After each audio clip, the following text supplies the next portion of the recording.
Halo?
Kita tunggu sampai jam 18.50 untuk kuliahannya ya.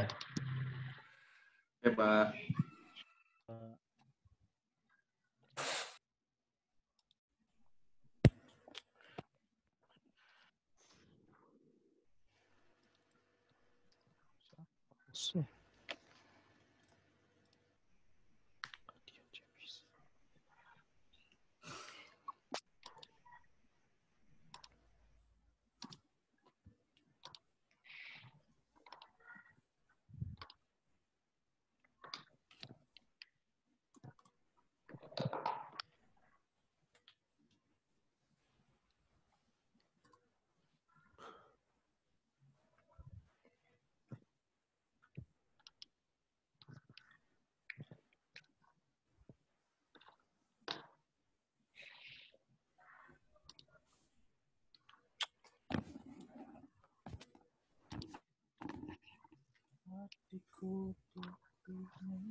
Baik, kita mulai perkuliahannya.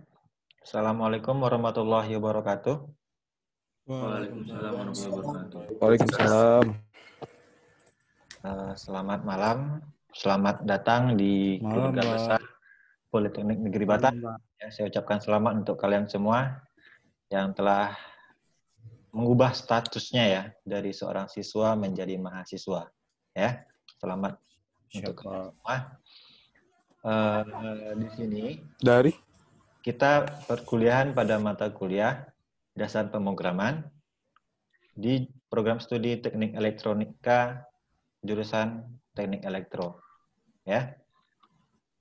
Ya, nanti kalau misalkan ada yang merasa bukan mahasiswa Politeknik Negeri Batam, silahkan keluar.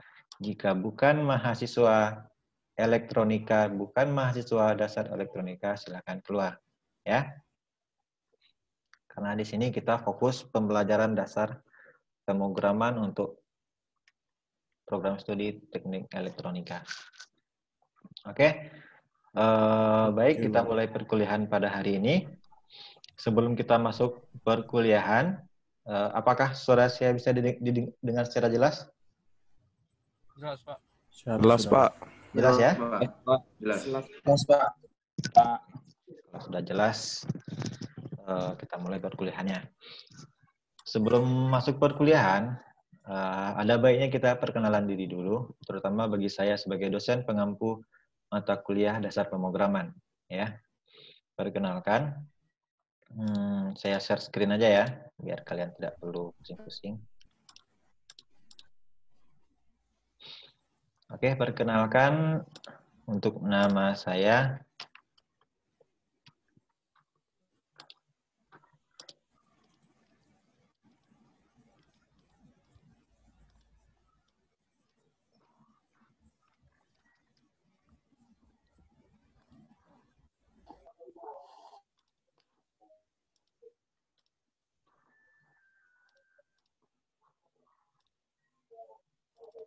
Oke.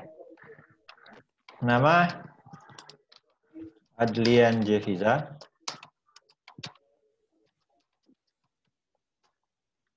Nik 119220 ya. Ruangan di gedung utama 504. Jadi kalau kalian nanti ada keperluan dengan saya, ada perkuliahan, ada keperluan tentang tugas, mau ketemu secara langsung nanti bisa ketemu di ruangan 504 di gedung utama. Ya. Sudah pernah datang ke kampus Poltek? Sudah. Ya. Kalau kalian masuk ke Poltek, ada tangga, nah itu tangga gedung utama, tempat pusat informasi kemarin. Ya. Naik lantai 5, ruangan keempat sebelah kiri. Ruangan nomor 2 sebelah kiri 504. Lab komputer di sana. Oke. Untuk nomor HP 082283810863 ya. Nanti salah satu temannya tolong dibikinkan grup untuk kelas B. Ini kelas B semua kan? Pagi B dan malam B ya. Kalau satu orang dari kelas terserah yang bisa bantu saya. Siapa yang bisa bantu?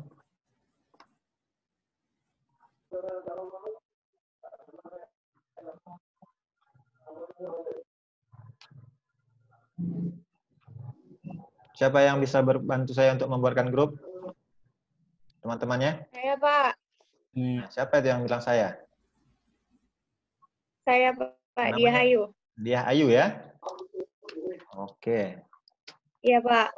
Dia Ayu Malam kelas... gabung, Pak. Iya, gabung malam. Kamu kelas siang atau malam? Pagi, Pak. Pagi. Pagi, oke. Adanya Yang kelas pagi, malam, Pak. yang malam siapa? Saya, Pak. Siapa namanya? Agi Elta Sandro, Pak. Maaf, bisa diulangi? Agi Elta Sandro. Aji ya? Agi. Agi, oke Agi. Bikin Agi aja, kelas malam. Nah.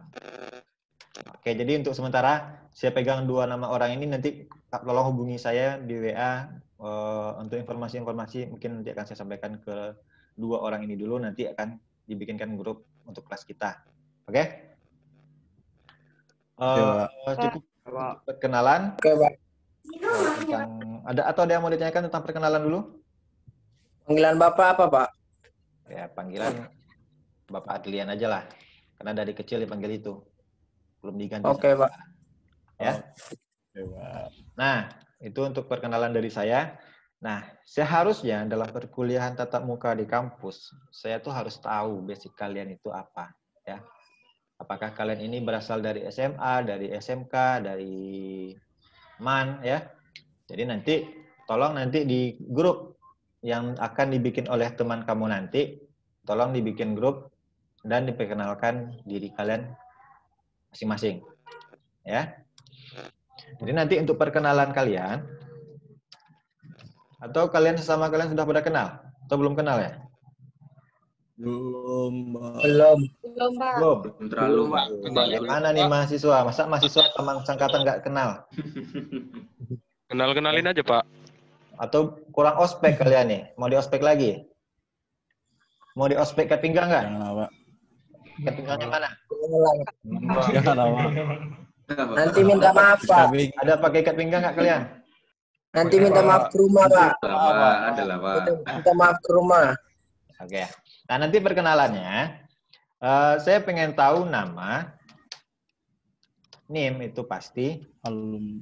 ya. Habis itu asal sekolah, Tempat tinggal. tempat tinggal nggak usah, saya nggak pengen tahu sih. Asal sekolah, yang penting itu SMA atau SMK. Dan MA. jurusannya apa. Nah, ini penting, ya. Soalnya kenapa?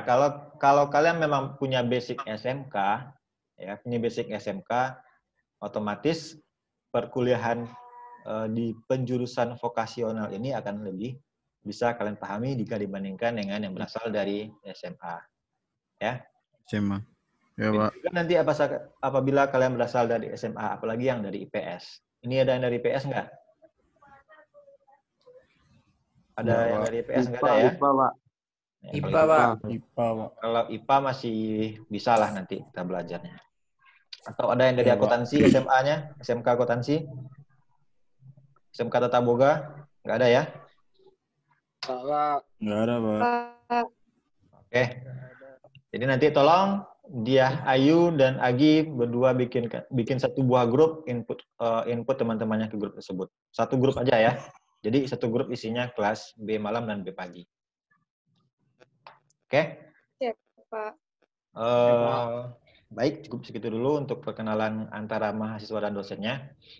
Sekarang pertemuan kita hari ini, kita belum masuk materi perkuliahan, ya. Kita masih perkenalan secara bagaimana sih nanti yang akan dapatkan dalam perkuliahan, ya, untuk 1 semester ini, ya. Berhubung mata kuliah kita adalah apa mata kuliahnya?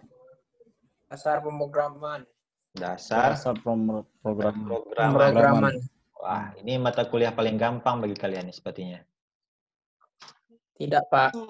Kan masih dasar, ya kan? Masih dasar atau Tidak, Pak. bisa lah. Oke, mata kuliah kita dasar pemrograman, ya.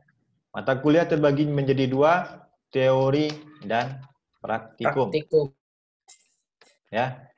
Otomatis nanti ada kita bertemu sebagai tatap muka untuk menjelaskan materi yang apa kita kerjakan di saat praktikum nanti. Ya. Itu yang harus kalian ketahui dulu dasarnya. Bahwasanya kita ada teorinya dan ada juga praktikumnya. Nah, bagaimana siklusnya nanti? Ya, bagaimana siklus nanti pembelajaran? Untuk 1 semester, kita punya 14 kali pertemuan. Ya.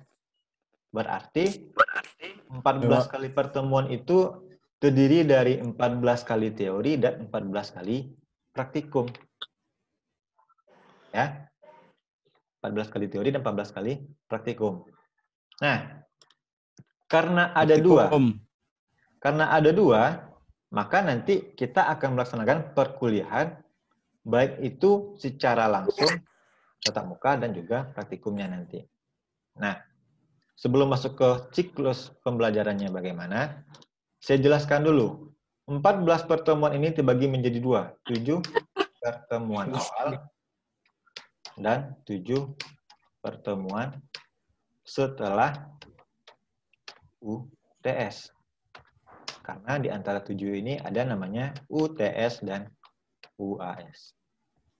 Ya. UAS. Jadi total dari pertemuan kita itu ada 16 kali pertemuan, 7 pertemuan perkuliahan di awal UTS, 7 pertemuan setelah UTS, ditutup dengan ujian akhir semester.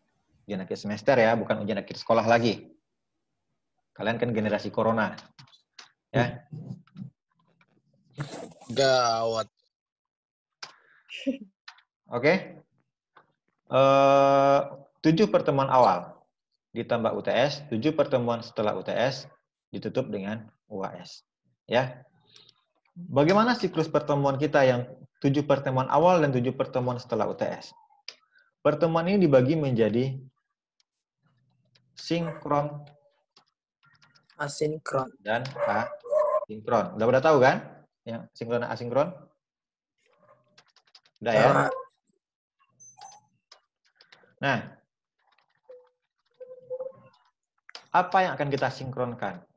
Di sini pertemuan sinkron kita laksanakan perkuliahan teori kayak sekarang. Untuk asinkron, kita lakukan perkuliahan praktikum. Ya.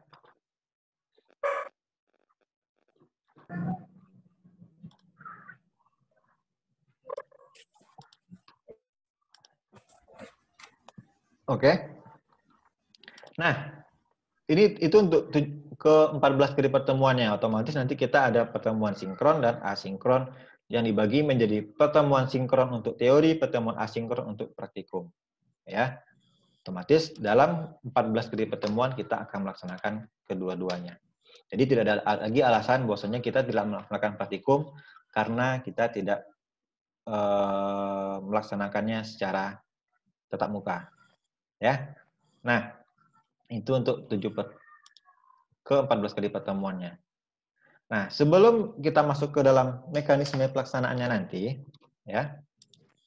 Nah, Pak, mungkin kalian bertanya, kita belajar dasar pemrograman, ada teori dan ada praktikum. Kalau teori kita tatap muka, kita bisa bertemu dalam via Zoom ataupun via yang lainnya.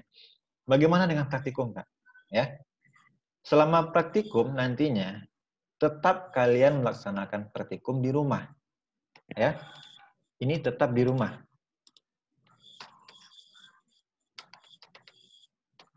Apa yang harus kalian persiapkan? Yang pertama, laptop dan pad. Yang kedua, smartphone. Ini keduanya sangat penting untuk kalian.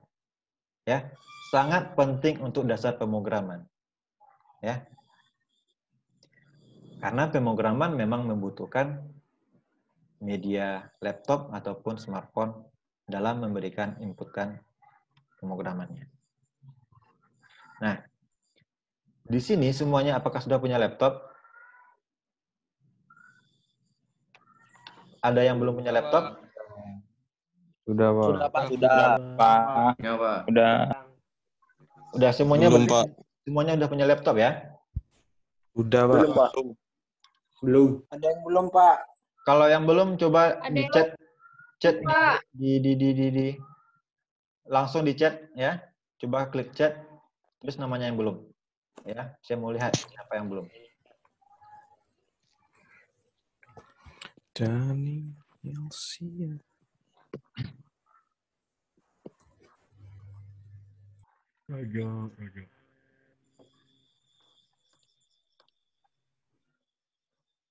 Ini yang belum ya. Oke. Sambil menunggu teman-teman kalian menyatakan dirinya belum punya laptop ya. Sedikit untuk absensi kali ini. Bahwasanya nama kalian sudah saya inputkan di learning ya. Saya buka dulu learningnya.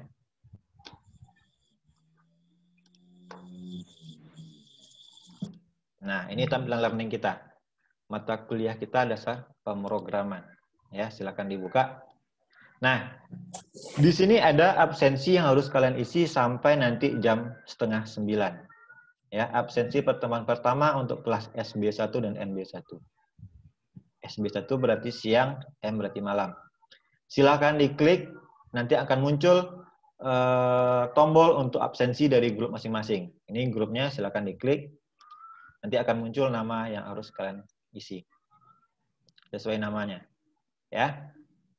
Ini untuk absensi hari ini, silakan diisi di learning masing-masing. Ini batas waktunya adalah sampai jam 8. Otomatis masih ada waktu sekitar 45 menit lagi untuk kalian absensi. Ya. Oke, Pak. Sambil perkuliahan silakan diabsensi dulu. Oke, saya kembali lagi. Di sini sudah masuk chat sebanyak 9 orang. Oh, lebih. Oke. Nah, terus bagaimana solusinya bagi kalian yang belum punya laptop? Nah, solusi yang kedua dibutuhkanlah smartphone, ya. Kalian boleh melaksanakan perkuliahan dasar pemrograman menggunakan smartphone. Nah.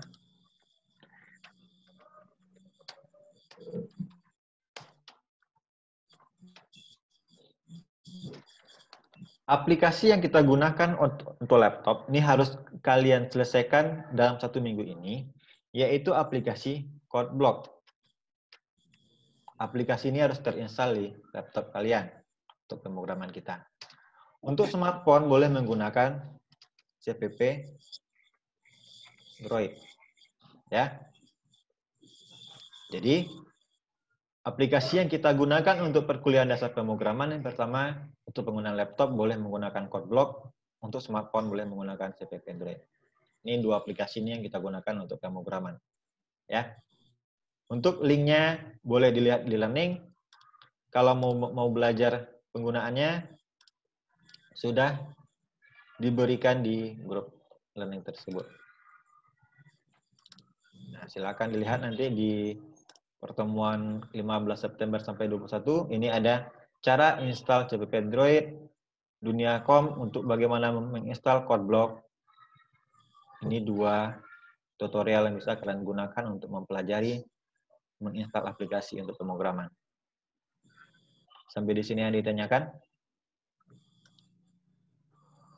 Pak, absen pagi nggak ada ya, Pak? Absen Cara pagi absennya SB1. gimana, Pak? Nggak bisa loh, Pak. Not available, Pak, tulisannya, Pak. Adanya Kalian MB1. MB1. MB1 lah. Yang ini ya.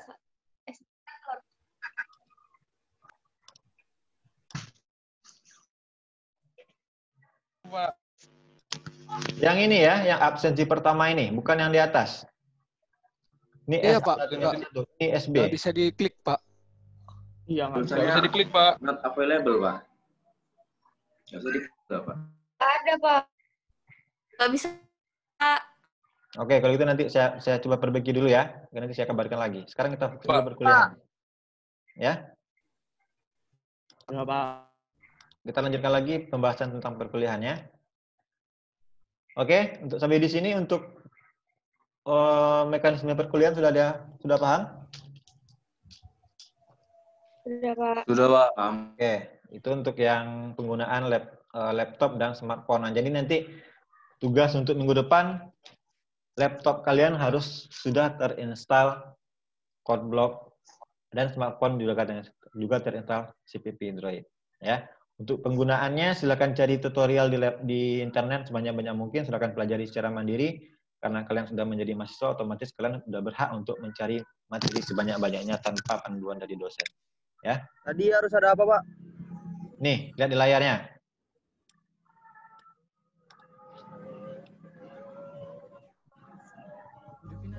Kalau menggunakan laptop, gunakan CodeBlock. Untuk menggunakan smartphone, gunakan CPP Android. Ada di Play Store. Saya nggak tahu apakah di App Store udah ada atau belum. Ya. Untuk App Store nanti saya coba cerita dulu apakah udah ada aplikasinya atau enggak. Ini untuk perkuliahan kita. Nah, jadi saya ulangi lagi, kita perkuliahan 14 kali pertemuan, 7 pertemuan awal, UTS, 7 pertemuan setelah UTS, UAS. Perkuliahan kita full online, tidak ada tatap muka di kampus, tidak ada perkuliahan di kampus, tidak ada praktikum di kampus, karena kita hanya membutuhkan laptop dan smartphone untuk perkuliahannya. Ganti hero ya. Ya. Ganti hero. Nah, sekarang kita masuk ke kontrak perkuliahan.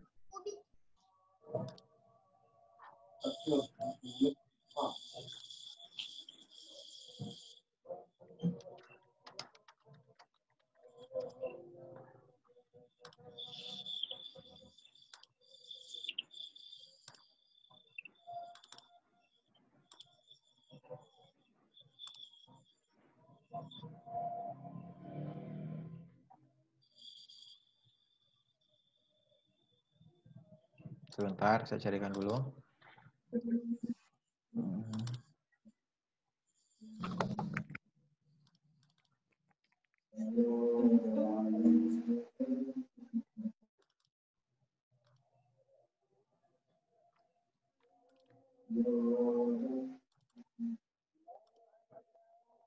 Nah, ini kontrak perkuliahan kita.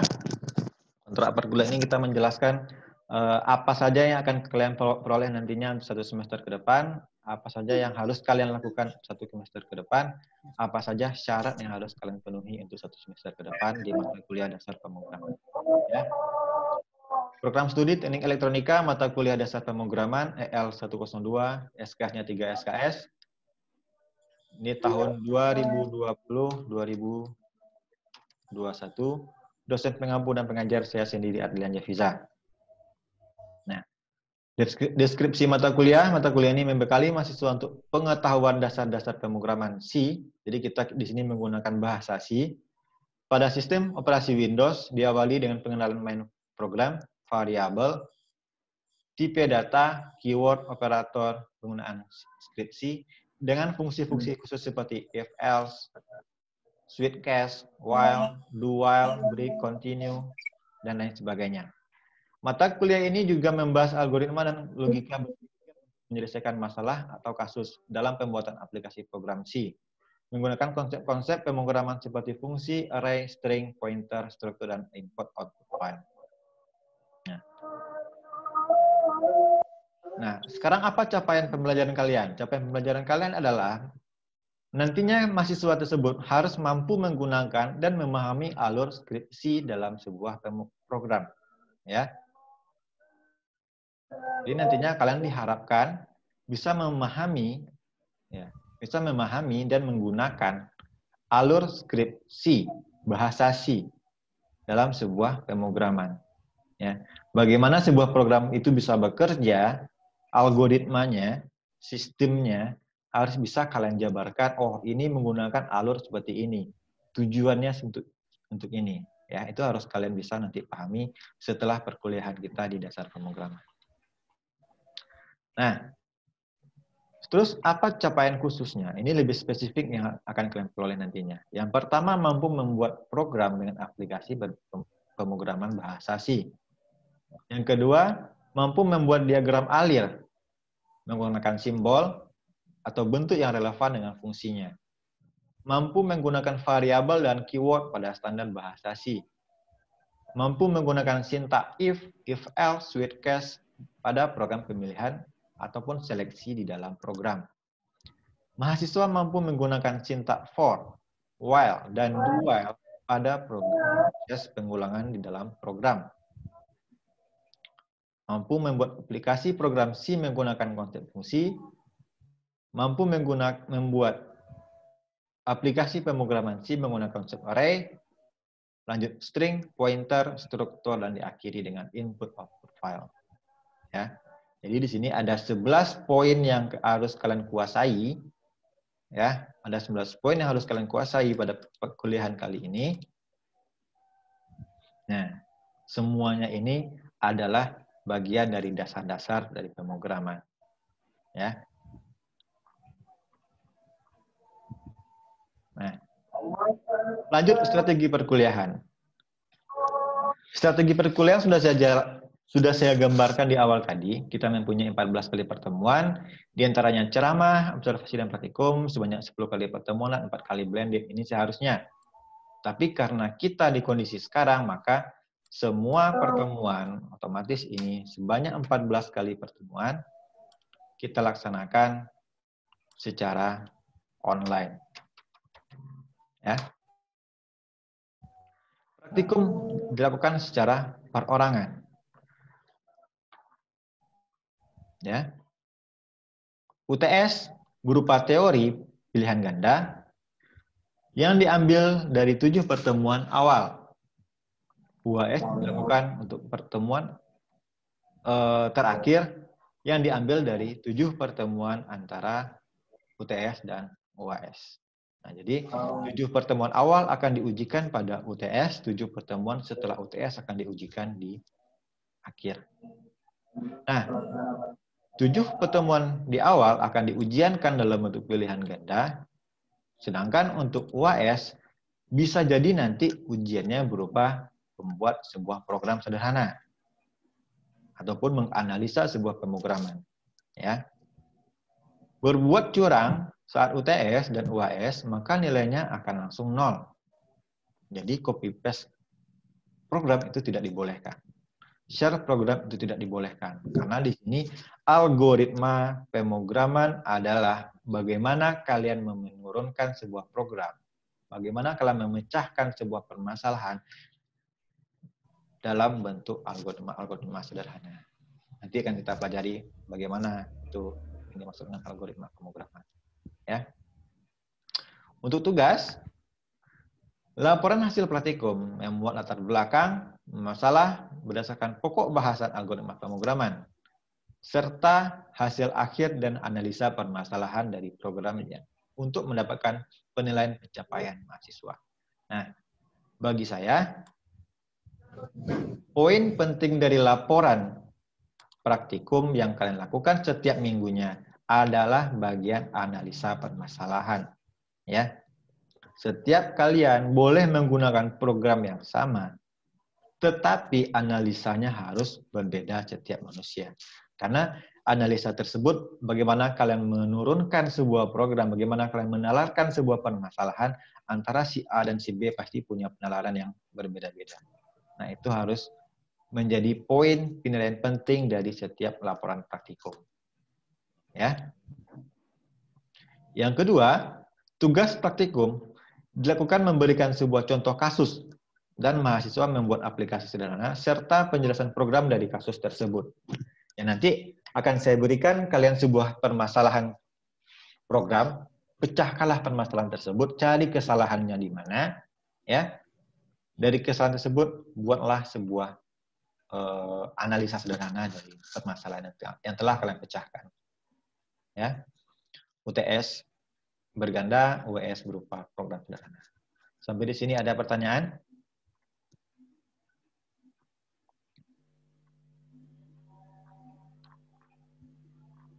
Kalau tidak ada pertanyaan, kita langsung masuk ke penilaian. Ya. Untuk penilaian, nah di sini nilai tertinggi itu adalah A. Nilai terendah adalah E. Ya.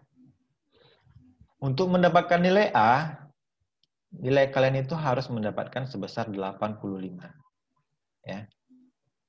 Penurunan grade dari A itu ada A min, B plus, B, B min, C plus, C, C min, D plus, D, dan E. Setiap penurunan grade ini, selisihnya adalah 5 angka. 85 untuk nilai A. 84, 80 A min. Begitu seterusnya sampai nilainya E. Ya, jadi nanti silakan kalian persiapkan diri kalian mau nilai yang mana yang akan kalian peroleh di akhir semester. Usahakan setiap tugas-tugasnya berada pada nilai yang terbaik ini. Ya, tugas dan laporan dan juga UTS UAS-nya. Nah, untuk mendapatkan nilai A ini ada beberapa komponen yang harus terpenuhi. Ya. Yang pertama soft skill. Yang kedua praktikum, tugas, UTS dan UAS. Persentasenya, praktikum 20%, tugas 20%, UTS, UAS 25%. Kehadiran, kebersihan hanya 5%. Ya. Nah, di sini ada spesial dari nilai yang 5%. Kebersihan dan kehadiran. Kehadiran, apabila kehadirannya kurang dari 80%, dari total pertemuan kita 14 kali pertemuan, berarti kalian hanya masuk sebanyak 80%, maka nilai akan langsung 0. Ya. Langsung 0. Baik itu UTS kalian nilainya 100, UAS nilai kalian 100, tetap nilai yang keluar itu adalah E. Ya. Itu jadi perhatian bagi kalian. Jika nilai kalian 100 UTS, 100 UAS, 100 praktikum, 100 tugas, tetapi kehadiran kalian kurang dari 80%, maka juga akan langsung E. Nah, begitu juga dengan kehadiran, kebersihan. Jika nilai kebersihan ini saya berikan 0, artinya apa? Kebersihan ini berkaitan dengan sikap, tingkah laku, ya, akhlak, bahasa, dan lain sebagainya.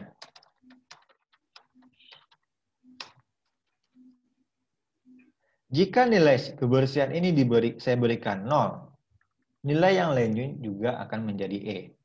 Ya.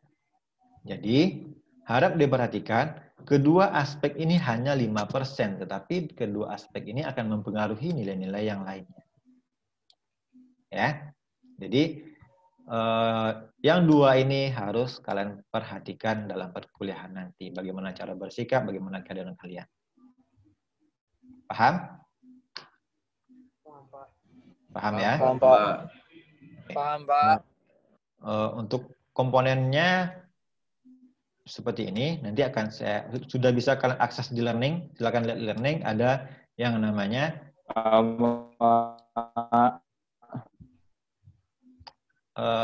kontrak perkuliahan kelas LB pagi dan malam. Itu sudah saya sampaikan di learning untuk kalian pelajari apa yang harus kalian pelajari pada pertemuan kita, pada perkuliahan kita. Ya. Nah, ini juga yang harus nanti kalian pelajari secara mandiri. Apa yang akan kalian pelajari nantinya yaitu berkaitan dengan pertemuan pertama, kedua, ketiga, keempat, sampai terakhir ke pertemuan ke-14. Silahkan kalian jadikan ini sebagai acuan. Ya, ini sebagai acuan kalian dalam perkuliahan nanti. Pertemuan pertama, apa yang kita kerjakan? Kedua, apa? Ketiga, apa? Empat, kelima, apa? 6, 7, apa? Nah, setelah kalian paham nanti pada pertemuan, kita akan langsung membahas materi tersebut dan langsung kita lakukan praktikum secara asinkron. Ya, jadi nanti pertemuan kita, saya pindahkan dulu slide-nya ke yang tadi. Apa? Nah, perkuliahan kita untuk asinkron ini kita hanya laksanakan selama 40 menit di hari Selasa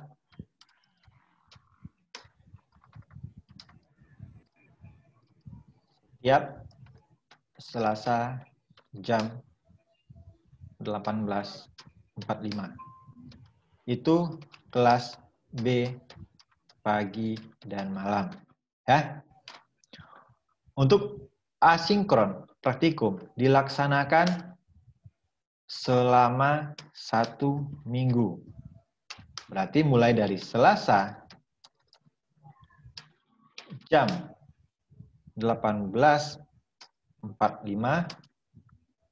sampai Senin